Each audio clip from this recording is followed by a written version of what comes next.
ক্লাসে আমরা একটা গল্প শুনেছিলাম, তিন বন্ধুর গল্প।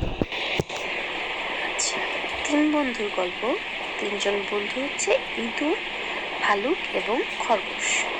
চলো আমরা দেখি তিন বন্ধু কি করেছিল।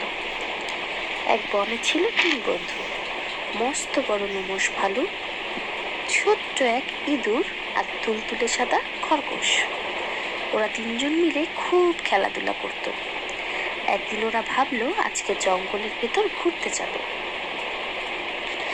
যেই ভাবা সেই কাজ। ঘুরতে ঘুরতে ওরা অনেক দূরে চলে গেল। ভালুক দেখো লম্বা লম্বা পা ফেলে খুব দৌড়ে চলল। খরগোশ তো লাফিয়ে লাফিয়ে চলে গেল, আর ইঁদুরও ওদের সাথে দৌড়াতে লাগলো। হঠাৎ শুরু হলো ঝুম বৃষ্টি। এখন কি হবে? তিন বন্ধু তো বনের অনেক গভীরে চলে এসেছিল। তখন তারা সামনে একটা গুহা দেখতে পেল এবং সেই গুহাতে ঢুকে গেল। এখানে আর কোনো বৃষ্টি তাদেরকে ছুঁতে পারবে না। কিন্তু হঠাৎ করেই বিশাল বড় একটা পাথর পড়ে গুহার মুখটা বন্ধ হয়ে গেল। এখন ওরা কি করবে? গুহার ভিতর না আছে কোনো জানালা, না আছে কোনো দরজা। ওরা তিনজন গুহায় আটকে গেল। তিনজনের খুব মন খারাপ হলো। এখন ওরা কিভাবে বের হবে সেটাই ওরা ভাবতে লাগলো। কিভাবে ওরা বাবা মায়ের কাছে ফিরে যাবে, কিভাবে খাবার খাবে। হঠাৎ দেখো ইঁদুরের মাথায় একটা বুদ্ধি এলো। এই যে দেখো ইঁদুরটা বলছে ইউরিকা। হঠাৎ ইঁদুরের মাথায় একটা বুদ্ধি এলো। বললো যে আসো আমরা আল্লাহর কাছে দোয়া করি। আল্লাহর সবচেয়ে বেশি শক্তি। আল্লাহ ইচ্ছা করলে এখনই এই পাথরটাকে সরিয়ে দিতে পারবে। খরগোশ বলল তুমি তো ঠিক বলেছ, অনেক ভালো বুদ্ধি। আসো আমরা এভাবেই দোয়া শুরু করি। প্রথমে ইঁদুর দোয়া করলো। এই যে দেখো ইঁদুরটা দুহাত তুলেছে। প্রথমে ইঁদুর দোয়া করলো, আল্লাহ আমি সবসময় বাবা মায়ের কথা শুনি। মা যখন বলে তখন সূরা পড়ি, বাবা যখন নামাজ পড়ে তখন নামাজ পড়ি। সবসময় বাবা মায়ের সাথে সুন্দর করে কথা বলি। আল্লাহ গুহার মুখের পাথরটা সরিয়ে দাও প্লিজ। মানে ইঁদুরটা যেহেতু সে ভালো কাজ করে, এজন্য সে আল্লাহর কাছে দোয়া করছে আল্লাহ যেন এই উসিলায় গুহার মুখ থেকে পাথরটা সরিয়ে দেয়। এরপর দেখো কি হলো, গুহার মুখ থেকে পাথরটা একটু সরে গেল। এখন ইঁদুর তো বের হতে পারবে, কিন্তু খরগোশ আর ভালুক তো বের হতে পারবে না। সাথে সাথে খরগোশটা দেখো দোয়া করা শুরু করলো।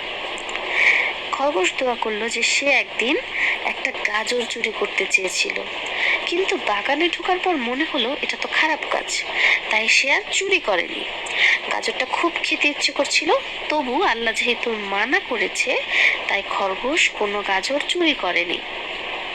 এজন্য খরগোশটা দুহাত তুলে আল্লাহকে বলছে যে আল্লাহ আমি তো তোমার কথা শুনি, প্লিজ আমাদেরকে সাহায্য করো। এরপর দেখো আরো একটু দরজাটা খুলে গেল। এখন খরগোশটাও বের হতে পারবে, কিন্তু ভালুক তো বের হতে পারবে না, তাই ওরা এবারও বের হতে পারলো না। এরপর দেখো কাঁদতে কাঁদতে ভালুকটা থপ করে বসে পড়লো। সে আল্লাহর কাছে দোয়া করতে লাগলো, আল্লাহ একদিন আমি পথের মধ্যে একটা মস্ত বড় হরিণ খুঁজে পেলাম। হরিণটা মরে পড়েছিল, আমার ইচ্ছা করছিল পুরোটা একাই খেয়ে ফেলি, কিন্তু তবু আমি একা একা খাইনি। বাসায় এনে ভাই বোন মা বাবা সবার সাথে মিলেমিশে খেয়েছি। মানে ভালুকটা আল্লাহর কাছে এটাই বললো যে সে তো সবার সাথে সবকিছু শেয়ারিং করে, সে বাবা মা ভাই বোনের সাথে মিলেমিশে থাকে। আল্লাহ যেন এই উসিলায় তার এই ভালো গুণটার জন্য দরজাটা খুলে দেয়। দেখো তিনজনই অনেক দোয়া করছে আল্লাহর কাছে। ইঁদুরটা বলছে আল্লাহ তুমি তো সব পারো। ভালুক বলছে আল্লাহ প্লিজ আমাদেরকে সাহায্য করো। খরগোশটা তো কাঁদতে কাঁদতে বলতেছে আল্লাহ প্লিজ আমাদেরকে বাঁচাও। ওরা তিনজনই অনেক দোয়া করতে লাগলো। এরপর কি হলো দেখো, এরপর গুহার মুখ থেকে পুরো পাথরটাই সরে গেল। ওরা তিনজন খুশিতে লাফ দিয়ে উঠলো, বলল আলহামদুলিল্লাহ আলহামদুলিল্লাহ আলহামদুলিল্লাহ। তারপর তিন বন্ধু এক দৌড়ে গুহা থেকে বের হয়ে গেল। তাহলে আমরা কি শিখলাম? আমরা গত ক্লাসে এটাই শিখেছিলাম যে আমরা যখন কোনো ভালো কাজ সংবাদ শুনি অথবা কোনো ভালো কাজ করি তখনই আমরা বলি কি আলহামদুলিল্লাহ, সকল প্রশংসা আল্লাহর।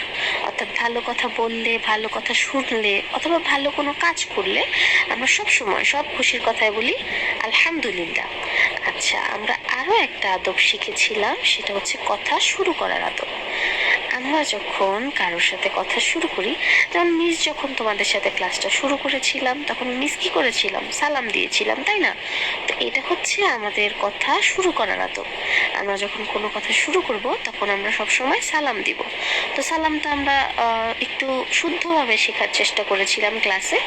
যারা তোমরা ক্লাসে ছিলে না তারা হয়তো মিস করে গেছো। এখন মিস একটু তোমাদেরকে এটা বলে দিব। আমরা যখন সালাম দিব তখন অবশ্যই আমরা চেষ্টা করব সুন্দরভাবে সালাম দিতে, কারণ সালাম একটা দোয়া। ঠিক আছে? তো মিসের সাথে এখন একটু এটা বলার চেষ্টা করবে, আসসালামু আলাইকুম ওয়া রাহমাতুল্লাহ। ওকে, এটা ছিল আমাদের গত ক্লাসের পড়া। আসসালামু আলাইকুম। খাবার শুরুর দোয়া।